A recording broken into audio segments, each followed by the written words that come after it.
Finesse Magonjoa est devenue la plus jeune législatrice du Malawi après avoir obtenu un siège parlementaire lors des élections de 2019 à l'âge de 24 ans. Elle a maintenant 28 ans et a un message pour les jeunes aspirants politiques. Il est temps pour nous de nous battre pour ces postes. Nous pouvons y arriver. Que vous soyez du DPP, du Parti du Congrès du Malawi, MCP ou de n'importe quel autre parti. Allez-y, allez vers les postes les plus importants. Parce que le Sénégal nous a appris que les jeunes peuvent accéder à n'importe quel poste.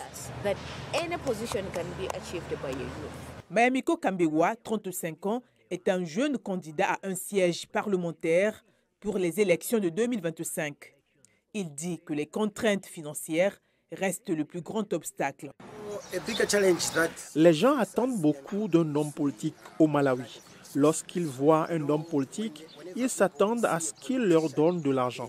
C'est donc un autre problème que nous avons en tant que jeunes, parce que nous n'avons pas assez d'argent à donner aux gens pour acheter des choses pour les gens. C'est un très grand défi que nous devons relever en tant que jeunes politiciens. L'Union des jeunes politiciens du Malawi plaide en faveur d'une participation accrue des jeunes à la vie politique. Elle a fait pression pour la réduction des frais de nomination pour les jeunes candidats lors des élections de 2025. Nous voulons faire pression pour qu'ils réduisent les frais de candidature pour les conseillers de quartier et les membres du Parlement qui se présenteront en 2025, de manière à ce qu'ils soient réduits à 50%. En l'état actuel des choses, les frais de candidature sont de 75% pour tous les candidats de moins de 35 ans. L'analyste politique Victor Tipofia a mis les jeunes au défi de rester proactifs afin d'augmenter leur représentation en politique. La plupart des jeunes pensent que c'est la responsabilité et le devoir de l'ancienne génération des politiciens de donner aux politiciens. Non, ce n'est pas comme ça que ça marche. Les gens eux-mêmes doivent se lever pour occuper ces postes.